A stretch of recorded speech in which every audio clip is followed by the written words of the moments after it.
Thank you for staying with us. If you're just joining us, this is Journalist Vanguard on Sunday. So we are looking at, yes, as big brother in West Africa, there's a tendency that, yes, want to play that role. And if you look at what the ECOWAS and co played in the 80s and 90s, you understand. But this is a situation that is very dicey. A journalist wrote on his Facebook page today saying that, look, if the president were to be on exile, the former president, the ousted president were to be on exile, it's another thing. But what these guys did, all the ministers, both the president and his family, they're kind of human shield in a place. And how do we attack without having collateral damage? Well, if it comes to attacking, I'm sure if the aim is to get those guys out, collateral damages will not be a big consideration. Let me cite an example. When the war in Liberia was on, I was covering the defense headquarters. I was one of those who traveled with the then Colonel Lugo to Liberia. And all these ragtag soldiers, they just came into our office, to the hotel, and started attacking Colonel Lugo. I said, no, you can't do that. This man is a Nigerian colonel. So some of us who spoke out, they took us along and left the colonel. And what the late General Sani Abacha told them very loud and clear was that if we are not released within 1 hour, they are going to bring down the defense headquarters where we were being held. And at that point, they knew that all their military chiefs were in there, and the president also. In 5 minutes, we were out. So sometimes you have a situation like that. But like Biko has said, some of these things go beyond what we are looking at. Number one for me is that Niger is as good as Nigeria, if not for the demarcation occasioned by the sharing of Africa by the colonialists. Most of these guys that we see who are doing security work in Lagos, they are from Niger. And it's like they are now a part of us. We see them as our brothers. Even when our former president was going, he said, if you disturb me too much, I will run. I will go to Niger. Because his people are there. His cousins are there.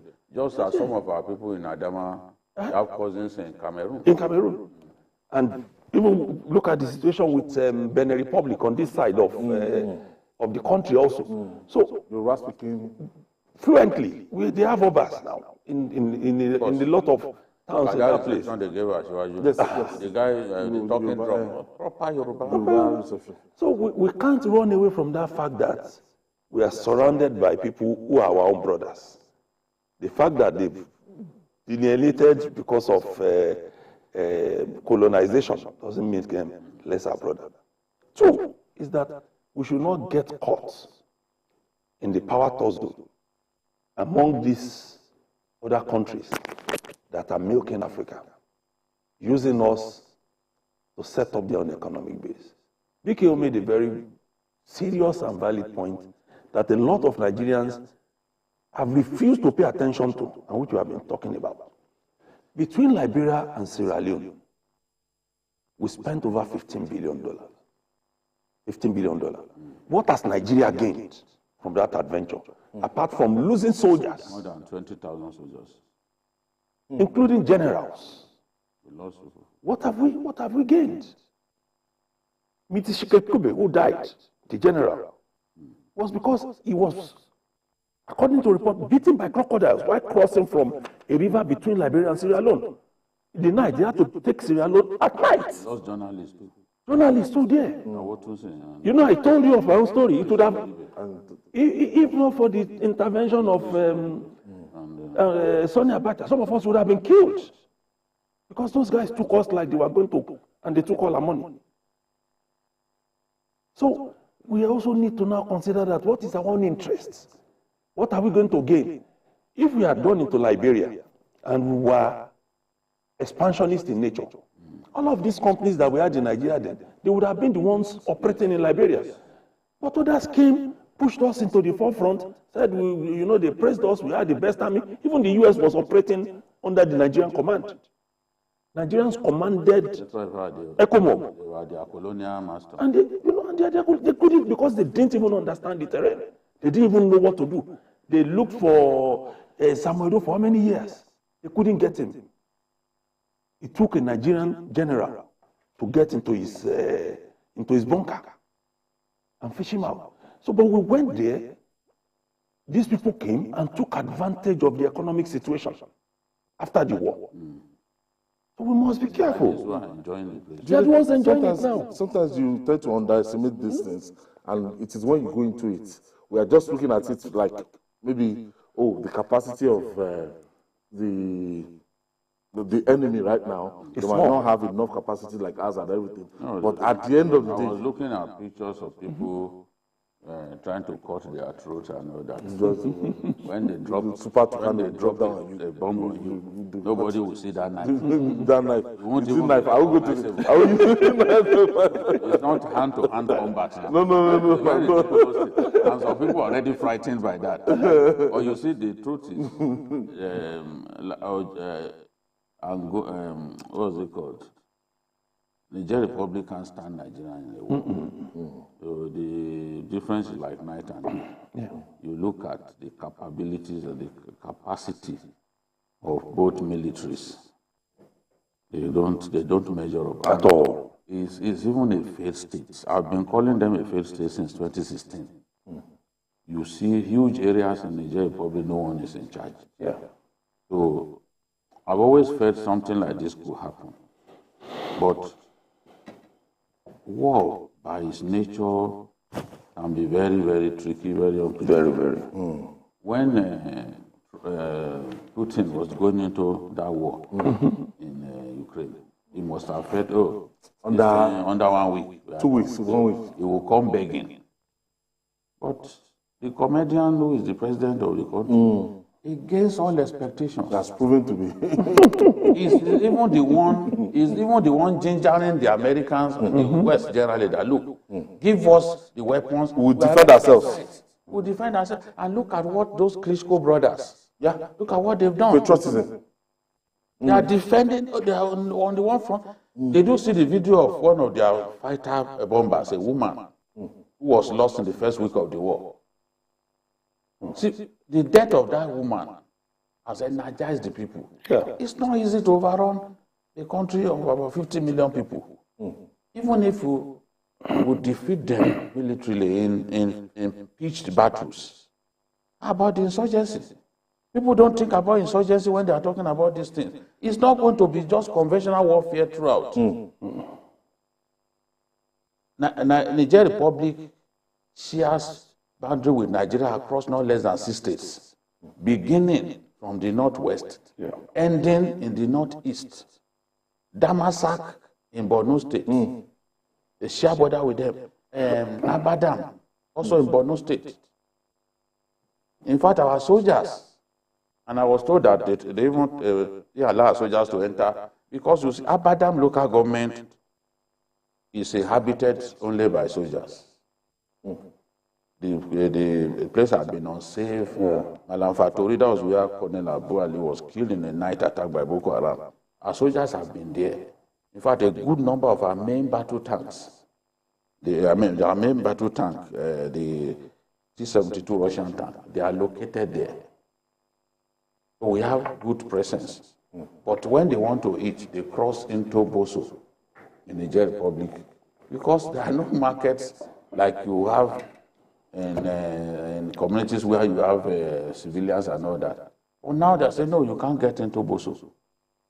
That's bad for our troops because if they can't go there to buy the things that they need to eat, buy food and all that, how do they stock their supplies? And war is coming. Indeed, we go to war.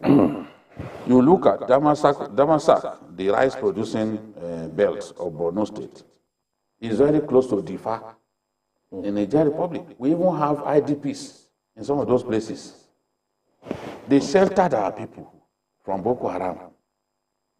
So if you look at this issue, war is an emotive issue. You look at all of these issues, you ask yourself, people that share border with us in Sokoto, in Katsina, in Jigawa, in Borno, in Yobe, in Katsina, are those the people that we want to wage war with?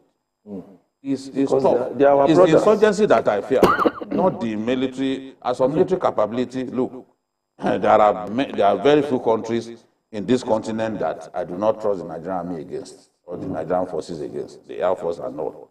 I don't rate Niger Republic at all. But in a war, the insurgency element, look at Kiev. Kiev, for example, the day Russia decides, okay, we want to launch a ground attack against Kiev, you will see what will happen. With the huge population of that place, how are you going to get around that? People must think about all these things. How are you going to get around that? You invade a big city like that, the insurgents will finish you up. They tried it even in Afghanistan. The Russians were disgraced. They used knife, they were cutting the bellies of Russian soldiers. They ran away from Afghanistan. You even made the point very seriously with Sierra Leone, where US could not even make a headway. No, they are very tactical when it comes to those things. Before they put their boots on ground, after their humiliation, in Vietnam, and even what happened in Somalia, you know, they humiliated them in Somalia, where they said, okay, we're going to keep peace. They are always reluctant to put boots on ground, unless they are very sure. Very sure, because they know that. Let some other people do it for them. During the Gulf War, they used some Arab countries to penetrate some parts of Iraq. You know, the Syrians were there, the Qataris were there, Saudis. They know the implication of going to some people, some places. To lead to loss of life. Do you know how many soldiers US lost in Fallujah? They kept losing people in Fallujah. Even regardless of those countries that are saying that they will come to assist Niger, that we can still face them. Like those countries like Mali, that they have military regime. No. Leave all of those ones that are those ones that they don't even have a say at all. Because like we have said, if it's about the war, do you know that we have generals in the Air Force who still go to the war colleges in the US to lecture? Because of their understanding of some of the aircraft in use now, especially the older ones. When you see our guys, especially the time of Sierra Leone and the rest, plotting their graph for attack, you give them the salute. But it is not really about that. When you finish bombing all the places you are supposed to go to, what happens? Is Liberia fully settled today? It's a no. Is Sierra Leone fully settled today? It's a no. So why do we need Libya? Libya, is it fully settled today? You know, you got him. But is there peace? It's a divided country. Till now, because of that, look at the number of Nigerians they keep bringing back. After Manomi. Yes, look at the number of Nigerians that they keep sending back. Because they are not finding it easy again. It's not. I still think that if they thoroughly strangulate this guy economically, yes, it will work. No flights to the place, close the borders, no commercial or even no special flights. Yes, no fuel, no nothing. So how are they going to survive? All right, and finally, desperate times are here, and desperate measures